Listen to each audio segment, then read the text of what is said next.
ሰላም ጤና ይስጥልኝ የተስፋ ቴሌቪዥን ተከታታዮች እንደምን ከረማችሁ። ይህ ከመጽሐፍ ገጾች የተሰኘው ፕሮግራማችን ነው። ከመጽሐፍ ገጾች የተለያዩ ፕሮግራሞቻችን መካከል አንዱ የገማርያ ጓዳ የተሰኘው መርሃ ግብር ነው። የገማርያ ጓዳ የተለያዩ መጽሐፍትን እያነበብን በዛ የተወሰነ ፍንጠቃ ወይንም ሪፍሌክሽን የምንሰጥበት መርሃ ግብር ነው። በዚህ ክፍል ባለፉት 6 ሳምንታት የሾተልና መስቀል የተሰኘውን መጽሐፍ እያነበብን ከዛ ደግሞ ትምህርት ሊሰጡ የሚችሉ አንዳንድ ጉዳዮችን እያነሳን ደግሞ መልሰን ለእናንተ ሪፍሌክሽን ስንሰጥ ቆይተናል። ዛሬም ደግሞ ቀጣዩን ክፍል እንቀጥላለን። አስቀድመን ግን በምዕራፍ 6 የነበረውን ሐሳብ በተወሰነ መልኩ ለማስታወስ እንሞክራለን።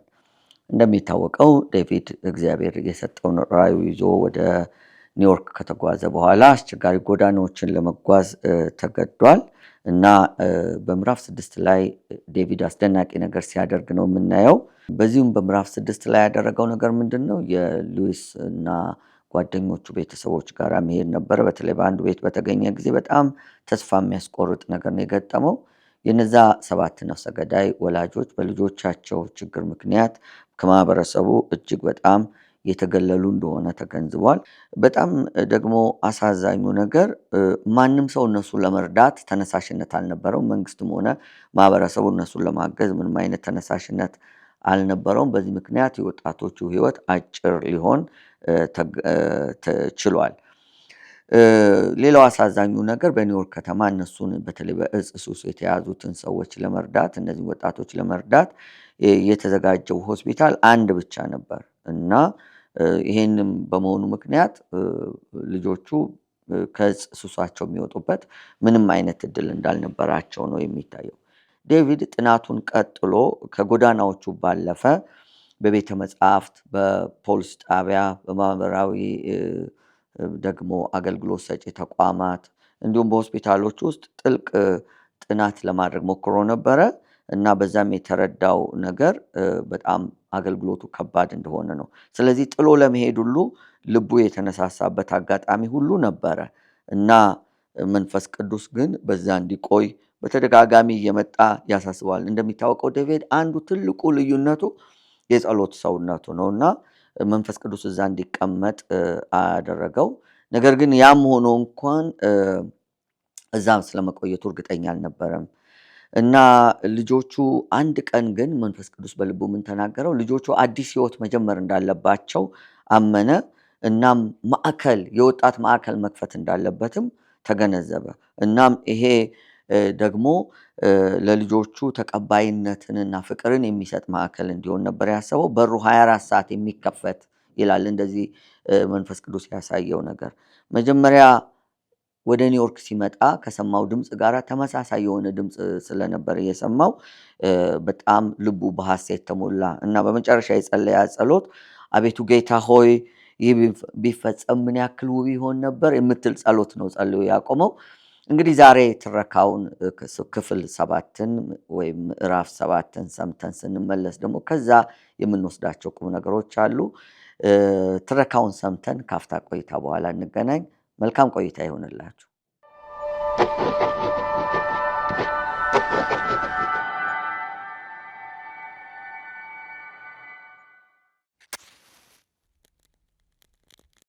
ሾተልና መስቀል በዴቪድ ዊልከርሰን ምዕራፍ 7።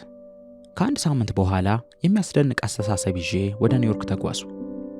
በአንድ በኩል በአዲሱ ህልሜ ስደሰት፣ በሌላ በኩል የጠለቀ ጭንቀትና ግራ መጋባት ተጫጭኖኝ ነበር። በታላቅ ከተማ ስለነበረው የጠላት ባህሪ ይበልጥ እያወኩ ስመጣ ከእርሱ ጋር ለመጋጠም ብቁ አለመሆኔ በግልጽ እየተከሰተልኝ መጣ።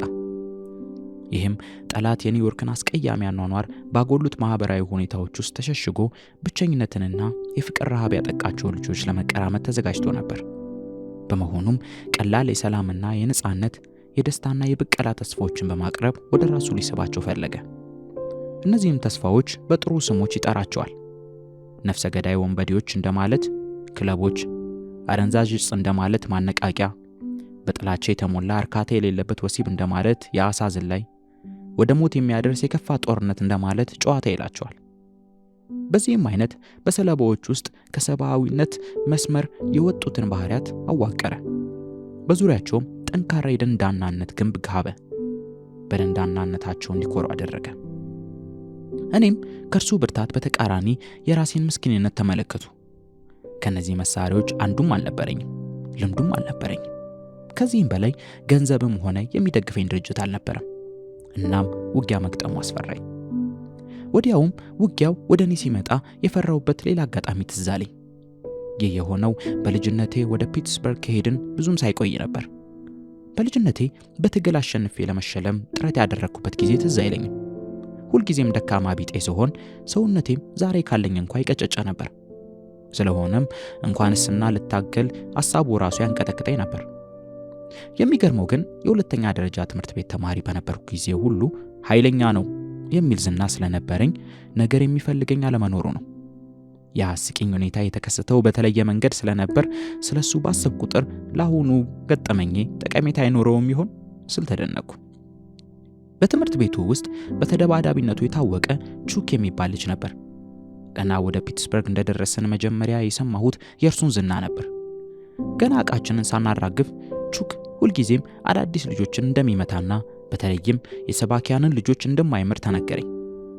በመሆኑም ገና ያላየሁት የቹክ ሐሳብ አንቀጠቀጠኝ። የማይቀረው መገናኘታችን ሲከሰት ምንድነው የማደርገው? እግዚአብሔርን ይህንኑ ጥያቄ ጠየቅኩትና መልሱ በፍጥነት ግልጽ ሆኖ መጣልኝ። ድል የሚገኘው በመንፈሴ እንጂ በኃይልና በጉልበት አይደለም አለኝ። ይህ መጽሐፍ ቅዱስ ጥቅስ እንደሆነ አውቅ ስለነበር ትውስታዬን ለማረጋገጥ ያህል መጽሐፉን ከፍቼ ተመለከቱ። ክፍሉ የሚገኘው በዘካርያስ ምዕራፍ 4 ከቁጥር 6 ሲሆን ወዲያውኑ መፈክሬ አድርጌ ወሰድኩት። ከቹክ ጋር የምጋፈጥበት ጊዜ ሲደርስ ዝም ብዬ በዚህ ተስፋ ቃል ላይ እንደምደገፍ ለራሴ ቃል ገባው። እግዚአብሔር ከየትኛውም ተደባዳቢ ልጅ የማያንስ ቅዱስ ድፍረት ይሰጠኛል ብዬ ተማመንኩ። ብዙም ሳይቆይ ንድፈ ሐሳቤን የምፈትንበት አጋጣሚ ተፈጠረ። በጸደዩ ከሰዓት በኋላ ብቻዬን ከትምህርት ቤት እየተመለስኩ ነበር። በተለይም የተገዛልኝን አዲስ ልብስ ለብሼ ስለነበር አለመደባደቡ በጣም አስፈላጊ ነበር። በቤታችን አዳዲስ ልብሶች የሚገዙት በጥንቃቄ በሚወጠን ዕቅድ በመሆኑ በመንገድ ላይ ተደባድቦ ማበላሸቱ የማይታሰብ ነገር ነበር። ወዲያው አንድ ልጅ ወደ እኔ ሲገሰግስ ፊት ለፊት ተመለከቱት። ከዚያም ልጁ ቹክ እንደሆነ አወቅኩ። ይሄድ የነበረው ከኔው በሚቃረን የመንገድ ጠርዝ ሲሆን እኔን እንዳየኝ መንገዱን አሳብሮ በመምጣት እንደ ተቆጣ በሬ አፈጠጠብኝ። ሰውነቱ ግዙፍ ስለነበር በ20 ኪሎ ግራሞች ያህል ሳይበልጠኝ አይቀርም። ከላይ ላይ ስላንዣበበብኝ ፊት ለፊት ለመመልከት መንጠራራት ነበረብኝ። ቹክ እግሮቹን ዘርግቶና እጆቹን ከወገቡ ላይ አድርጎ መንገድ ዘጋብኝ። አንተ የሰባኪ ልጅ ነህ? ይህን ሲል መፈታተኑ እንጂ መጠየቁ አልነበረም። በዚህም ጊዜ የቅዱስ ድፍረት ተስፋዬ ሁሉ ተለየኝ። እናም ፍርሃት አንዣበበብኝ። በመንፈሴ እንጂ በኃይልና በብርታት አይደለም፣ በመንፈሴ እንጂ በኃይልና በብርታት አይደለም ይላል የሰራዊት ጌታ እግዚአብሔር። ይህንን አረፍተ ነገር በልቤ ደጋግሜ ሳነበንብ ቹክ ስለኔ ይናገር ጀመር። መጀመሪያ አዲሱ ልብሴ ጅላጅል እንዳደረገኝ በመግለጽ ከዘላለፈኝ በኋላ ስለ ይፋዊው አቅመቢስነቴ ሰድበኝ ገባ። ቀጥሎም ስለ ሰባኪያ ልጆች በአጠቃላይ መልኩ ይደሰኩር ጀመር። በመንፈሴ እንጂ ይላል እግዚአብሔር። እስካሁንም አንዲት ቃል አልተነፈስኩም። በልቤ ውስጥ ግን አስደናቂ ነገር እየተፈጸመ ነበር። ፍርሃቴ እየቀለጠና በስፍራው ድፍረትና ደስታ እየተተኩ ሲሄዱ ተሰማኝ። በዚህ ጊዜ ቹክን ቀና ብዬ በመመልከት ፈገግ አልኩ። የቹክ የእብደት መጠን እየጨመረ ነበር። ለድብድብ ሲፈታተነኝ ሳለ ፊቱ በርበሬ መስሎ ቀላ። እኔ ግን አሁንም ፈገግ አልኩ። ቹክ እጆቹን ዘርግቶ በዝግታ ትከሻውን እየነቀነቀ በመጠጋት ዙሪያዬን ይዞር ጀመር። ይሁንና ከፊቱ ላይ ፍርሃት ይነበብ ነበር። ሊገባው ከማይችል ምክንያት የተነሳ ይህ ትንሽ ልጅ በድፍረት እየተሞላ ይመለከት ነበር። እኔም በበኩሌ አይኖቼን ከላዩ ላይ ሳልነቅልና ፈገግታዬን ሳልገታ እዞረው ጀመር። በመጨረሻም ቹክ ሰንዝሮ መታኝ። ምቱ እያመነታ የሰነዘረው ቀላል ቡጢ ስለነበር ምንም ያህል አልተሰማኝም። በዚህ ጊዜ ድምፄን ዝቅ አድርጌ ሳኩ። ቹክ በዙሪያዬ መዞሩን አቁሞ የዘረጋቸውን እጆቹን ሰበሰበ። ከዚያም ወደ ኋላ አፈግፍጎ ተመለሰ። በቀጣዩ ዕለት ትምህርት ቤት ሲሄድ በከተማይቱ የታወቀውን ተደባዳቢ እንዳሸነፉ ሲወራ ሰማው። ቹክ ራሱ ከገጠማቸው ተደባዳቢዎች ሁሉ እኔ እጅግ ጠንካራ እንደሆንኩበት ለተማሪዎች ሁሉ እየተናገረ ነበር። ሁኔታው ገኖ በመነገሩ ከዚያን ጊዜ ጀምሮ በትምህርት ቤቱ ሁሉ እከበር ጀመር። እኔም እውነቱን ለማንም ትንፍሽ አላልኩ። እንደ መድን ዋስትና የሚጠብቅ ዝና የነበረኝ ሲሆን እኔም መጣላትን ስለመጣላ በዚሁ ልከለል ቻልኩ። አሁንም ከጠላቴ ጋር ስፋጠጥ ከዚያ የልጅነት ውስታ የሚጠቅም ነገር አገኝ ይሆን ስላሰብኩ የተጋፈጥኩት ያው ተመሳሳይ ችግር ነበር። በኃይልም ሆነ በግዝፈት ከኔ የሚልቅ ጠላት። ምናልባትም ጠንካራ ባለመሆኔ ውስጥ አንድ እንግዳ ነገር ሊኖር ይችላል። በራሴ ላይ ልደገፍ እንደማልችል ሙሉ ለሙሉ አውቅ ስለነበር ምናልባትም በዚህ ደካማነት ውስጥ ኃይል ሊኖር ይሆናል። መዋለ ንዋይ ወይም ስልጣን ወይም የማህበራዊ ሳይንስ ዲግሪ ለዚህ ሁኔታ እገዛ እንደሚያደርጉ በማሰብ ራሴን ላታለል አልችልም ነበር። ከነዚህ አንዱም እንኳን ስላልነበረኝ ለነዚህ ወጣት ወንዶችና ሴቶች አዲስ ጅማሬና አዲስ አካባቢ ማለሜ ትክክል ከሆነ ግን ከመጀመሪያው ስራው በእርሱ ላይ ብቻ እንዲደገፍ ምናልባትም እግዚአብሔር እንደኔ ምንም የሌለውን ሰው ይመርጥ ይሆናል። በመንፈሴ ነው እንጂ በኃይልና በብርታት አይደለም ይላል የሰራዊት ጌታ እግዚአብሔር። ስለሆነም ህልሜን እውን ለማድረግ የመጀመሪያውን እርምጃ ወሰድኩ። ማወቅ የሚያስፈልገኝ የመጀመሪያው ነገር እንዲህ አይነቱን ራዕይ ከስራ ላይ የመዋል መብት እንዳለኝ ወይም እንደሌለኝ ነበር። እውን የኒውዮርክ ወንበዴዎችና የሱሰኞች እኔ እንደማልመው ሙሉ ለሙሉ ይለወጥ ይሆን? አያቴ ለውጥ የሚገኘው በወንጌሉ እምብርት ላይ እንደሆነ አጥብቆ የሚናገረው ትዝ አለኝ። ይህንንም ሲል የሐሳቡ መሰረት ያደረገበትን የመጽሐፍ ቅዱስ ክፍል በቃል ያውቀው ነበር። ኢየሱስም መልሶ እውነት እውነት እልሃለሁ ሰው ዳግመኛ ካልተወለደ በቀር የእግዚአብሔርን መንግሥት ሊያይ አይችልም አለው። ኒቆዲሞስም ሰው ከሸመገለ በኋላ እንዴት ሊወለድ ይችላል? ሁለተኛ ወደ እናቱ ማህፀን ገብቶ ይወለድ ዘንድ ይችላልን? አለው። ኢየሱስም መለሰ እንዲህ ሲል እውነት እውነት እልሃለሁ ሰው ከውሃና ከመንፈስ ካልተወለደ በቀር ወደ እግዚአብሔር መንግሥት ሊገባ አይችልም። ከሥጋ የተወለደ ሥጋ ነው፣ ከመንፈስም የተወለደ መንፈስ ነው። የዮሐንስ ወንጌል ምዕራፍ 3 ከቁጥር 3 እስከ 6። ስለሆነም እነዚህ ልጆች ሙሉ ለሙሉ እንዲለወጡ ከተፈለገ ለውጡ ከልባቸው መጀመር ነበረበት። እኔ በበኩሌ ይህንን ላደርግ እንደማልችል አውቅ ነበር። ይህ መንፈስ ቅዱስ ሥራ መሆን ነበረበት። ይሁንና እኔ መንፈስ ቅዱስ ወደ ልጆቹ የሚደርስበት ቧንቧ በመሆን ላገለግል እችል ነበር። ይህንንም የማውቅበት አንድ መንገድ ነበር። እስካሁን በከተማይቱ ውስጥ የተዘዋወርኩ ወሬዎችን ስቃርም ቆይቻለሁ። አሁን ደግሞ ተግባራዊ እንቅስቃሴ ማድረግ ነበረብኝ። እኔ በማልችለው ሁኔታ መንፈስ ቅዱስ ሊደርሳቸው እንደሚችል በማመን ለነዚህ ልጆች መንፈሳዊ እውነት ለመናገር ወሰኑ። በመሆኑም በኒውዮርክ አካባቢ የሚከተለውን ጥያቄ በማቅረብ ጀመርኩ።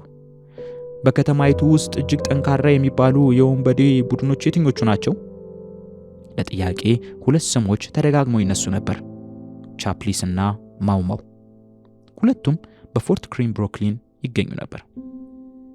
እነዚህ ወንበዴዎች በዓለም ከፍተኛ የቤቶች ግንባታ ከሚካሄድባቸው ስፍራዎች አንዱ በሆነው በፎርት ግሪን ፕሮጀክቶች ውስጥ የሚንከባከቡት ሳር ነበራቸው።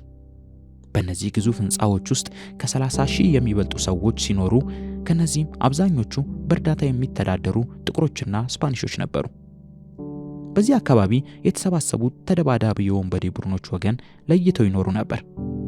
ቻፕሊኖቹ ጥቋቁሮች ሲሆኑ ማማዎቹ ስፓኒሾች። ሁለቱ የወንበዴ ቡድኖች እርስ በርሳቸው አይጣሉ ነበር። ይልቁንም የሳር ሀብታቸውን ከውጭ ወንበዴዎች ለመከላከል ሲሉ ለመተባበር ተገደዱ። በዚህ ጊዜ በፖሊስ ላይ ጦርነት አውጀው ነበር። ልጆቹ አስገራሚ የሆነ የማጥቃት ዘዴ ነበራቸው። በጠጠር የተሞላ ከረጢት ይዘው ከቤት ላይ በመውጣት የፖሊስ ባልደረባ በዚያ ሲያልፍ ሊያስጎደጉዱበት ይሞክሩ ነበር። ይሁንና የሰዓት አጠቃቀማቸው ደካማ በመሆኑ ሲስቱ ቆይተዋል። ይህም ሆኖ ወደ ማጥቃቱ እየተቃረቡ ነበር። ፖሊስም በበኩሉ የበቀላ እርምጃ በመውሰድ በቆመጥ ይቀጠቅጣቸው ጀመር። ከዚህም በላይ ከ2 ወይም ከ3 የበለጡ ልጆች በአንድ ጊዜ እንዲሰባሰቡ አይፈቀድላቸውም ነበር። እኔም ለመንፈስ ቅዱስ ከፎርት ግሪን የበለጠ የምስክርነት ሙከራ ስፍራ ሊኖር አይችልም ስል ወሰኑ። ስለሆነም አንድ አርብ ጠዋት ጂሚ ስታል የሚባል መለከት ተጫዋች ጓደኛዬን ይዤ በብሩክሊን ድልድይ በኩል በማለፍ ፎርት ግሪን የቤቶች ፕሮጀክት ወደ ተባለውና በጡቦች መስታወቶች ወደ ተጨናነቀው ስፍራ ደረስን። መኪናችንን በኤድዋርድ ጎዳና ላይ በሚገኝ የህዝብ ትምህርት ቤት አጠገብ አቁመን ሙከራችንን ጀመርን። ለጂሚ አንተ እዚሁ የመብራት ምሰሶ ዘንድ ቁምና መለከቱን ንፋ፣ ሰዎች ከተሰባሰቡ እኔ ከመብራቱ ምሰሶ ስር ሆኜ መናገር ጀምራለሁ አልኩት። የትኛውን መዝሙር ልጫወትልህ? ክርስቲያን ወታደሮች በርቱ የሚለውን ብትጫወትስ? በመሆኑም ጂሚ በመለከቱ ክርስቲያን ወታደሮች በርቱ ይል ገባ። የመለከቱን ድምፅ አጉልቶ እየደጋገመ በመጫወት ህይወት ያለው ግሩም ዝማሬ አፈለቀ። ዝማሬው ያነቃቸው ሰዎች መስኮቶች ከመንገዱ ዳርቻ ተከፈቱና ራሶች ብቅ ብቅ አሉ። ከዚያም ልጆች ከየህንፃዎቹ ይጎርፉ ጀመር። በደርዘን የሚቆጠሩ ትናንሽ ልጆች በመዝሙሩ ተመስጠው ስለነበር የትንግርት ትዕይንት ሊጀመር ነው ጋሼ እያሉ ይጠይቁኝ ጀመር። እኔም ጂሚ ዝም ብሎ መለከት መንፋቱን እንዲቀጥል ነገርኩት። ቀጥሎም ታዳጊ ወጣቶች ይመጡ ጀመር። ሁላቸውም በተመሳሳይ አልባሳት ታጅበዋል። አንዳንድ ወንዶች ከክንዶቻቸው የተለዩ ምልክቶች፣ ከጀርባቸው ደግሞ ኤምኤም የሚሉ ሁለት እንግሊዘኛ ፊደሎች የተለጠፉባቸውን ቀያይ ጃኬቶች ለብሰዋል። ሌሎቹ ደግሞ ጠባብ ሱሪዎችን፣ ደማቅ ሸሚዞችንና ሹል ጫማዎችን አድርገዋል። ልጆቹ ሸምበቆ አይነት በትሮችንም ይዘው ነበር። እያንዳንዱ ልጅ በነፍስ ወከፍ ኬፕና የፀሐይ መነጽር አድርጎ ነበር። እኔም ለራሴ ጌታ ሆይ እነዚህ ልጆች ወደዚህ የመጡት አንድ ጥሩ ነገር ፈልገው ነው። ሁላቸውም ከራሳቸው የላቀ አካል ንብረት ለመሆን ይሻሉ። ሁላቸውም ብቸኛ ላለመሆን ይፈልጋሉ ሲል ተናገርኩ። ጂሚ መዝሙሩን 15 ወይም 20 ጊዜያት ያክል ደጋግሞ ከተጫወተ በኋላ ምናልባትም 100 የሚሆኑ ወንዶችና ሴቶች ልጆች ተሰባሰቡ። እርስ በርሳቸው ድምጻቸውን ከፍ አድርገው ሲንጫጩና ለኛም በጩኸት ሲናገሩ ሁከት ተፈጠረ። ወደ መብራቱ እንጨት ተጠግቼ ቆምኩና መናገር ጀመርኩ። ቀጥሎ ምን እንደማድረግ አላውቅም ነበር። ጂሚ ራሱን በአሉታ እየነቀነቀ ነበር። ከዚያም አይሰሙህም የሚል ምልክት አሳየኝ። በዚያን ጊዜ ችግሩ ከኔ ዘንድ ተወሰደ። የልጆቹ ጫጫታ በአንድ ጊዜ ጋብ አለ።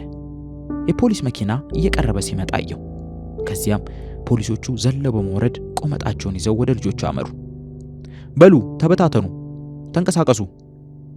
ወጣቶቹ ፖሊሶቹን ገለል ብለው ካሳለፏቸው በኋላ ከኋላቸው ተመልሰው ከበቧቸው። ከፖሊሶቹ አንዱ ወረድ ከዚያ ሲል ጮኸብኝ። ካጠገቤ ሲደርስ ምን ለማድረግ የሞከርህ ነው? ሁከት ለመቀስቀስ አለኝ። እየሰበኩኝ ነኝ። እዚህ መስበክ አትችልም። የሁከት ትዕይንት ከእጃችን ባይገባም በዚህ አካባቢ እስከዛሬ የደረሰብን መከራ አላነሰም። አሁን ወጣት ወንዶችና ሴቶች ወደ ተግባራዊ እንቅስቃሴ ተሸጋገሩ። ፖሊስ ስብከቴን ሊያስቆም እንደማይችል በጮት ገለጹ። ይህ ህገ መንግስቱን መጻረር እንደሆነ አስገነዘቡ።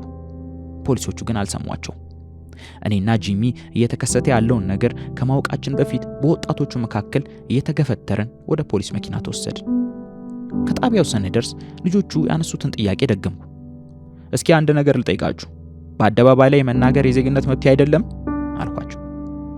የአሜሪካን ሰንደቅ ዓላማ ሰቅለህ ልትናገር ትችላለህ ሲል መለሰልኝ። በመሆኑም ከግማሽ ሰዓት በኋላ ጂሚ እንደገና ክርስቲያን ወታደሮች በርቱ እያለ ይዘምር ጀመር። በዚህ ጊዜ በብድር የተገኘው ግዙፍ የአሜሪካ ባንዲራ ከኋላችን ይውለበለብ ነበር። በተጨማሪም ከመብራት ምሰሶ የተሻለ መስበኪያ አገኘው፣ የፒያኖ በርጩማ። ጂሚ ወደ ሰሜንና ደቡብ፣ ወደ ምስራቅና ምዕራብ መለከቱን እየነፋ ተጫወተ። አሁንም እንደ ቅድሙ ሁሉ መስኮቶች ተከፈቱና ትናንሽ ልጆች ዙሪያችንን ከበቡ። ከጥቂት ደቂቃዎች በኋላ እነዚህም እንደ ቅድሞቹ ሁሉ ይንጫጩ ጀመር። ልዩነት ቢኖር አሁን የህግን ከለላ አግኝተን ነፃ መሆናችን ብቻ ነበር። አዲሱ ዕውቅናችን ግን ከአድማጮቻችን ባህሪ ሊለወጥ አልቻለም ነበር። ከበርጩማይቱ ላይ ወጥቼ ቆምኩና ድምፄን እጅግ ከፍ አድርጌ ለመናገር ሞከርኩ። እኔ ከገጠር የመጣው ሰባኪ ነኝ። 300 ማይሎች ተጉዤ የመጣሁት የምነግራችሁ መልእክት ስላለኝ ነው አልኋቸው። የሚሰማኝ አልነበረም። እዚያው ፊት ለፊቴ አንድ ወንድና ሴት የአሳ ዝላይ ይዘው ነበር። ከተመልካቾች ዘንድ ጩኸትና ጭብጨባን ያተረፈ ገደብ የለሽ ትዕይንት። ሌሎች ደግሞ ሲጋራ ከጎን ወደ አፋቸው እያጎረሱና ሰውነታቸውን በደስታ እያወዛወዙ ከተቃራኒ ጾታዎች ጋር ያወጋሉ። ሁኔታው ጭራሽ ለስብከት የሚመች አልነበረም። በጭንቀት ተከበቤ ራሴን ዝቅ አደረኩ። ጌታ ሆይ ሊሰሙኝ እንኳን ፈቃደኞች አይደሉም እዚህ ስራህን በማከናወን ላይ ካለህ ለዚህም እንኳ አንተን መጠየቅ አለብኝ ስል ጸለይኩ። ጸሎቴን ሳልጨርስ ለውጥ ተጀመረ። መጀመሪያ ዝም ያሉት ትናንሾቹ ልጆች ነበሩ። አይኖችን በገለጥኩ ጊዜ ግን የትምህርት ቤቱን አጥር ተደግፈው ሲጋራ ያጨሱ የነበሩ በርካታ ትላልቅ ልጆችም ቆባቸውን አውልቀውና በመጠኑ ጎንበስ ብለው ቆመው ነበር። ከመቅጽበት የተፈጠረው ጸጥታ ስላስደነቀኝ አንድም ቃል መናገር ተሳነኝ። መጨረሻ ላይ መናገር ሲጀምር የዮሐንስ ወንጌል ምዕራፍ 3 ቁጥር 16ን የምንባብ ክፍል አድርጌ መረጥኩ። በእርሱ የሚያምን ሁሉ የዘላለም ሕይወት እንዲኖረው እንጂ እንዳይጠፋ እግዚአብሔር አንድያ ልጁን እስኪሰጥ ድረስ ዓለሙን እንዲሁ ወዷልና። እግዚአብሔር እንዲሁ እንዳሉ እንደወደዳቸው ገለጽሁላቸው። እርሱ ማንነታቸውን ያውቅ ነበር። ጥላቻቸውንና ቁጣቸውን፣ አንዳንዶቹም ግድያ መፈጸማቸውን ያውቅ ነበር። ይህም ሆኖ እግዚአብሔር ያለፈውን ብቻ ሳይሆን ወደፊት የሚደርሱበትንም ጭምር ያውቅ ነበር። ማለት የምችለው ይህንኑ ነበር። እናም መናገር የነበረብኝን ተናግሬ ያበቃው። ከመንገዱ ላይ ብርቱ ጸጥታ ሰፈነ። በነፋሱ ሽውታ ከሚውለበለበው ባንዲራ በቀር የሚሰማ ነገር አልነበረም። ከዚያም ለወጣቶቹ አንድ ልዩ ነገር እንዲከሰት ልጠይቅ መዘጋጀቴን ነገርኳቸው። አንድ ተአምር እንዲፈጸም ፈልጌ ነበር። ቀጥሎ ሕይወታቸውን ሙሉ ለሙሉ እንዲለወጥ። አሁንም ራሴን ዝቅ አደረግኩና መንፈስ ቅዱስ ስራውን እንዲሰራ ጠየቅኩት። ቀና ስል ማንም እንዳልተንቀሳቀሰ አስተዋልኩ። ከኔ ጋር ለመነጋገር ወዳለውበት ስፍራ ሊመጣ የሚፈልግ ሰው እንዳለ በጠይቅም ፈቃደኛ ሆኖ የተገኘ አልነበረም። ሁኔታው የሚጨብጡት አልነበረም። መንፈስ ቅዱስ የመምራቱን ተግባር እንዲያከናውን በጠይቅም ወዴትም የሚመራ አይመስልም ነበር። ወዲያውም ምንም ፍላጎት ሳይኖረኝ የሚከተለውን ስናገር ራሴን አገኘሁ። እሺ ሰዎች፣ እንደነገሩኝ እዚህ በፎርት ግሪን 2 ኃይለኛ ወንበዴ ቡድኖች አሏችሁ። እናም ከፕሬዝዳንቶቻችሁ ከምክትል ፕሬዝዳንቶቻችሁ ጋር ለመነጋገር እፈልጋለሁ። መቼም ግዙፍና ብርቱ ከሆናችሁ እዚህ መጣችሁ ከከሲታው ሰባኪ ጋር እጅ ለመጨባበጥ አትፈሩም። አሁንም ቢሆን ይህን ለምን እንደተናገርኩ አላውቅም። ዙር ብዬ ሳስበው ግን ምናልባትም ለመናገር የምችለው ከሁሉም የተሻለው ነገር ይኸው ነበር። ለአንድ ደቂቃ ያህል ንቅንቅ ያለ አልነበረም። ከዚያ በኋላ አንድ ልጅ ከወደ ኋላ ምን ሆንክ ቡክቦርድ ፈራ ሲል ተጣራ። አንድ በቀለም ያሸበረቀ ትልቅ ልጅ ከመጨረሻው ተነስቶ ቀስ እያለ ይመጣ ጀመር። ሁለተኛውም ልጅ ተከተለው። ይህኛው ልጅ ሸምበቆ ነገር የያዘ ሲሆን ሁለቱም የፀሐይ መነጽር አድርገው ነበር። ከመንገድ ላይ ሌሎች 2 ልጆች አክለው 4 ሆነው ወደ ፒያኖ መቀመጫዋ ፊት ቀረቡ። ትልቁ ልጅ ትንሽ ወደፊት ቀረብ ብሎ ቆመ። ትንሽ ንካኝ ሰባኪ፣ እኔ ቡክቦርድ እባላለሁ፣ የቻፕሌንስ ፕሬዝዳንት ነኝ አለኝ። ለኒውዮርክ የንግግር ዘይቤ ገና እንግዳ ስለነበርኩ እጁን ሲዘረጋ ልጨብጠው ሞከሩ።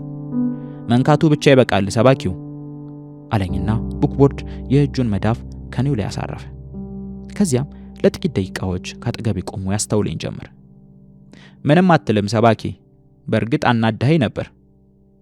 ቀጥሎም ቡክቦርድ ከምክትል ፕሬዝዳንቱ ከመርከበኛውና 2 የጦር አዛዦቹ ጋር አስተዋወቀኝ። እንግዲህ ምን ላደርግ ነኝ? ልቤ በፍጥነት እየመታ ለጅሚ ምልክት ሰጠሁትና ከ4ቱ ልጆች ጋር ከህዝቡ መካከል ወጥተን ጥቂት ተጓዝን። መርከበኛው መልእክታችን ወደ ልባቸው እየደረሰ እንደነበር ደጋግሞ ነገረን። አየህ ዴቭ፣ ጥቁር ባርኔጣ አድርጋ እየመጣች ከረሜላ የምታቀብለን አንዲት አሮጊት ነበረች። ሁልጊዜም ልጆቹ እንዳይደባደቡ ለማድረግ ትሞክራለች። ደህና ነች፣ ብቻ ወደ ልባችን አትደርስም አለን። እኔም ወደ ልባቸው የደረሱት ራሴ ሳልሆን መንፈስ ቅዱስ እንደሆነ ገለጽሁላቸው። ኩራታቸውን፣ ትዕቢታቸውን ዘልቆ ለመግባት እንደሚፈልግ አይኖቻቸውን አተኩሬ የተመለከቱ ነገርኳቸው። ይህ ሁሉ በፍርሃትና በብቸኝነት የተከበበውን እውነተኛ ማንነታችሁን የሚሸሽግ ቅርፊት ነው። መንፈስ ቅዱስ ያንን ቅርፊት አልፎ አዲስ ሕይወት እንድትጀምሩ ሊረዳችሁ ይፈልጋል። ቀጥሎስ ምን እናድርግ? ጂሚ ዞር ብዬ ብመለከት ሊረዳኝ የሚችል አልመሰለኝም። ስፍራው ቤተክርስቲያን ቢሆን ኖሮ ልጆቹ ወደ መድረኩ መጥተው እንዲንበረከኩ ጠይቅ ነበር። ይሁንና ጓደኞቻቸው ባሉበት አደባባይ ላይ እንዴት ይህንኑ እንዲያደርጉ መጠየቅ ይቻላል? ምናልባትም ይሄው የድፍረት እርምጃ ነበር ያስፈልገው። በእነዚህ ልጆች ሕይወት ውስጥ እንዲከሰት የምፈልገው ለውጥ እጅግ ከፍተኛ ስለሆነ ምናልባት ተምሳሌቱም እንዲሁ ከፍተኛ መሆን ነበረበት። የሚያስፈልጋችሁ አንድ ነገር ነው። እዚህ ከመንገዱ ላይ በጉልበታችሁ ተንበርክካችሁ አዲስ ሰዎች ትሆኑ ዘንድ መንፈስ ቅዱስ ወደ ሕይወታችሁ እንዲመጣ ጠይቁት። መጽሐፍ ቅዱስ በክርስቶስ አዲስ ፍጥረት ሆናችኋል የሚለው ይህንኑ ነው። ይህ በእናንተም ሕይወት ሊፈጸም ይችላል። ታላቅ ጸጥታ ሰፈነ። የሚሆነውን ለማየት በጸጥታ የሚጠባበቅ በርካታ ሕዝብ እንደነበር የተገነዘቡት በዚህ ጊዜ ነበር። በመጨረሻም መርከበኛው በሚነፋነፍ ሻካራ ድምፅ ቡክቦርድ ትንበረከካለህ? አንተ ካደረግክ እኔም ሲል ተናገረ። በኒውዮርክ ከተማ ሁሉ እጅግ ከሚፈሩ የወንበዴ ቡድኖች የአንዱ መሪዎች የሆኑት እነዚህ ሁለት ወጣቶች አይኖች እያዩ በዝግታ በጉልበታቸው ተንበረከኩ። የጦር አዛዦቻቸውም ፈለጋቸውን ተከተሉ። ኬፖቻቸውን አውልቀው በእጆቻቸው ያዙ። ሲጋራ ያጨሱ የነበሩ ሁለት ልጆች ወዲያው ወረወሯቸው። እኔ አጭር ጸሎት እስካደርግ ድረስ ሲጋራዎቹ ከመንገድ ዳር ይቀጣጠሉ ነበር። ጌታ ኢየሱስ ክርስቶስ ሆይ፣ እነዚህ እጅግ የከበደ ተግባር በማከናወን ላይ የሚገኙት አራቱ ልጆች ያንተ ልጆች ናቸው። እነሆም በሁሉም ሰው ፊት ተንበርክከው ወደ ልባቸው እንድትመጣና አዲስ እንድታደርጋቸው እየለመኑ ናቸው። ጥላቻን፣ ውጊያንና ብቸኝነትን ከሕይወታቸው እንድታስወግድላቸው ይፈልጋሉ። በሕይወታቸው ለመጀመሪያ ጊዜ በእውነተኛ ፍቅር እንደተወደዱ ለማወቅ ይሻሉ። ጌታ ሆይ ይህን እንድታደርግላቸው ይለምነዋል። አንተም አታሳፍራቸውም። አሜን ብዬ ጸለይኩ። ቡክቦርድና መርከበኛው ተነሱ። ሁለት የጦር አዛዦችም ተከተሏቸው። አቀርቅረው መሬት እያዩ ነበር። እኔም ምናልባት ወደ አንድ አካባቢ ሄደው ለመኖር ቤተክርስቲያን ለመካፈል ይፈልጉ እንደሆነ ጠየኳቸው። ምንም ሳይመልሱልኝ ሲታዘቧቸው ወደ ነበሩት ልጆች ፊታቸውን መልሰው ጉዞ ጀመሩ። አንደኛው ወጣት ድምፁን ከፍ አድርጎ ሄይ ቡክቦርድ፣ ሃይማኖተኛ ስትሆን ምን ተሰማ ሲል ጠየቀ። ቡክቦርድ ኮስተር ብሎ ቀልዳቸውን እንዲያቆሙ ነገራቸው። ያገኘው ደህንነት አንድ ሰው ነገር ቢፈልገው ጉልበቱን ከመጠቀም የሚያግደው አልመሰለኝም። ጂሚና እኔ ራሶቻችንን በአድናቆት እያወዛወዝን ፎርት ግሪንን ለቀን ወጣን። እንደ እውነቱ ከሆነ እግዚአብሔር እንዲህ በሚያስደንቅ ሁኔታ ጸሎቶቻችንን ይመልሰዋል ብለን አልጠበቅንም ነበር። የቡክቦርድ የመርከበኛውና የሁለቱ ጦር አዛዦች በመንገድ ዳር መንበርከክ ለማመን የሚከብድ ነበር። ለማማሙ መሪዎች የተሻለ ዝግጅት አድርገን ነበር። እነርሱም ከወጣቶቹ መካከል ሆነው የነ ቡክቦርድ መለወጥ በአድናቆት ይከታተሉ ነበር። ቻፕሌንስ ከሄዱ በኋላ የተሰባሰቡት ወጣቶች ይጠሯቸው ጀመር። እስራኤል፣ ኒኪ፣ ቀጥሎ እናንተ ናችሁ፣ በርቱ። እነዚያ ንግግሮች አልፈሩም። እናንተ ልትፈሩ ነው? እንግዲህ አይነቶቹ ጫጫታዎች ወደፊት እንዲገፉ አበረታቷቸው። የወንብድና ቡድኑ መሪ የነበረው እስራኤል ካጋጣሚው ልጆች ሁሉ አመለሸጋው ነበር። በጨዋ ልጅ ደንብ እጄን በስርዓት ጨበጠ። ኒኪ ደግሞ ጭራሽ የተለየ ልጅ ነበር። ፊቱን ሳየው እስካሁን ካጋጣሚው ፊቶች ሁሉ ጠንካራው ይሄ ነው ብዬ ማሰቤን አስታውሳለሁ። እንደምን ነህ ኒኪ ስል እጄን ለሰላምታ ቀረቡለት። እጄን ዘርግቼ ስቆም ፊቴን እንኳን ለማየት አልፈለገም። የሲጋራ ጢስ ካፉ ሰያፍ እንደ ጉድ ይፈልቃል። ሲኦል ግባ ሰባኪው አለኝ። አስቀያሚ አነጋገር ዘይቤ ስለነበረው አንዳንዴ ድምፁ ጥርት ብሎ አይሰማም ነበር። ኒኪ፣ ስለ እኔ ብዙ የምታውቀው ነገር የለም። እኔ ግን ስለ አንተ የተለየ ስሜት አለኝ። እወድሃለሁ ኒኪ አልሁት። ወደዚህ ቅረብ ሰባኪው፣ እገድልሃለሁ አለኝ በዚያ ነፍናፋ ድምፁ። ትችላለህ። ሰውነቴን ሺህ ቦታ ቆራርጠ መንገድ ላይ ብትጥል እያንዳንዱ ቁራጭ ይወድሃል አልሁት። ይህን በምልበት ጊዜ ፍቅሬ ላንተ ምንም ጥቅም የለውም፣ ወደ ልብህ ሊደርስ የሚችል ፍቅር በዓለም ላይ የለም እያልሁ በማሰብ ላይ ነበርኩ። ብሩክሊንን ከመልቀቃቸው በፊት ቡክቦርድንና መርከበኛውን መንፈሳዊ እድገታቸውን ሊከታተል ከሚችል የአካባቢው አገልጋይ ጋር አገናኘን። ለጂሚ እኛም ከጊዜ ወደ ጊዜ ብንከታተላቸው መልካም ነው ስል ሐሳቤን አካፈልኩት። እውነቱን ለመናገር ሁለታችንም ልጆቹ እየቀለዱብን እንደሆነ ለማሰብ ራሳችንን ነፃ ለማድረግ አልቻልንም ነበር። ይሁንና ወደ ቤት ስመለስ ግወን በመጠኑ ገሰጸችኝ። ዴቪድ ዊልከርሰን፣ ይህንን አልነበር የፈለግከው? መንፈስ ቅዱስ ተአምር እንዲሰራልህ ጠይቀ ተአምሩ ሲፈጸም ማመን አቃተ? በተአምራቱ መፈጸም የማያምኑ ሰዎች ተአምር አሳየን ብለው መጸለይ የለባቸውም።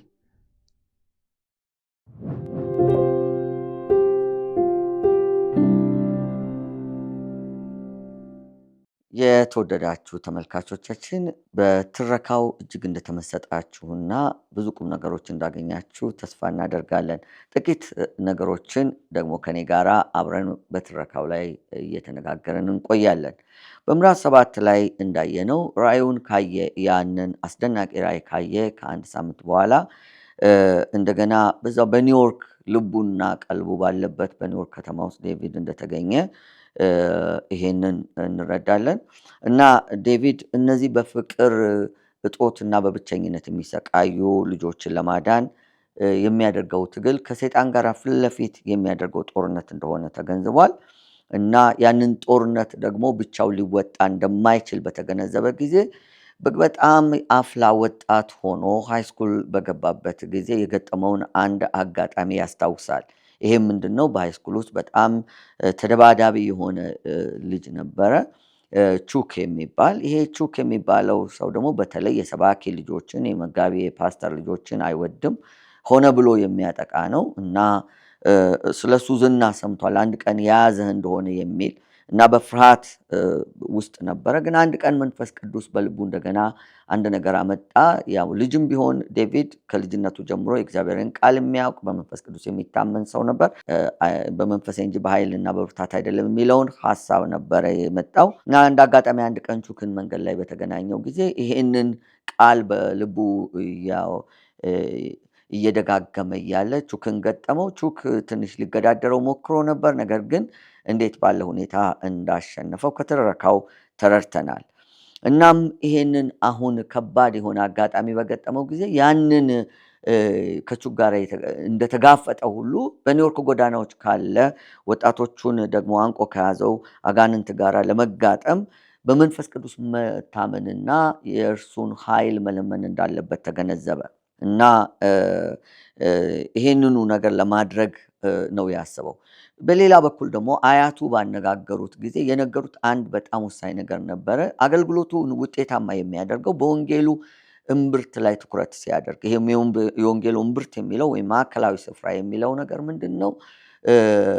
ዳግም መወለድ፣ ዳግም ድነት የሚባለው ነገር ነው እና ይህን ላይ ትኩረት ማድረግ እንዳለበት፣ ለዚህም ዮሐንስ 3:16 ላይ ትኩረት ማድረግ እንዳለበት አመነ።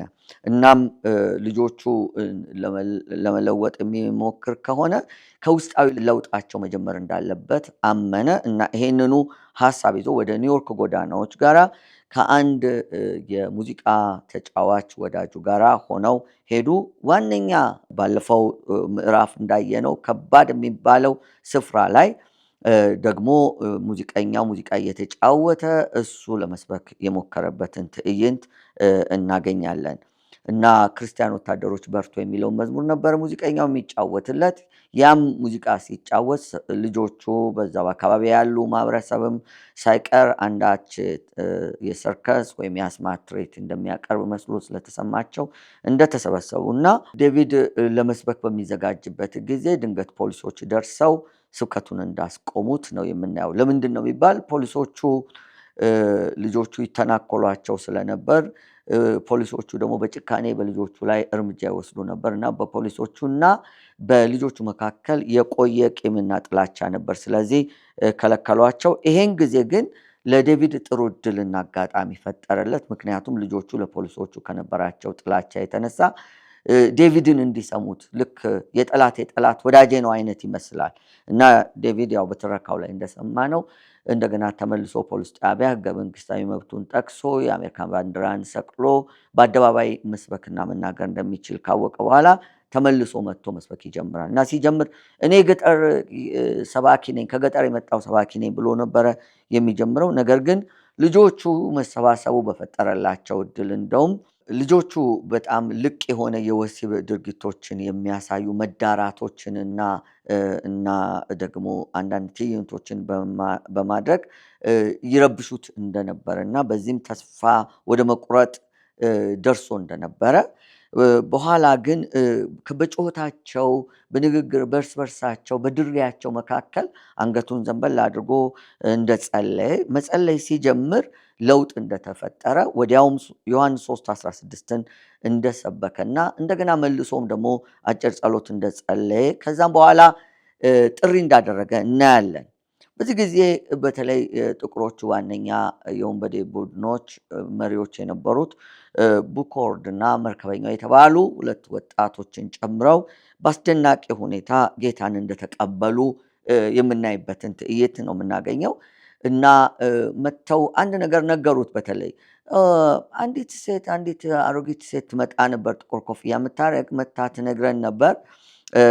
እቺ ሴት ደግነት ነበራት፣ ግን የምትናገረው ነገር ልባችን አይደርስም ነበረ ብለው ይነግሩታል። እናም ይሄ መልእክት በጣም ጠንካራ የሆነ ሀሳብን ያዘለ ነው። ምክንያቱም ደግነታችን ብቻውን የሰዎች ልብ ላይ ሊደርስ እንደማይችል እንረዳለን እና መንፈስ ቅዱስን የሚታመን ሰው እንደሆነም ከዴቪድ ሕይወት እናያለን። እና ልጆቹ እዛው ተንበርክከው ጌታን ተቀበሉ፣ ሲጋራቸውን ጣሉ።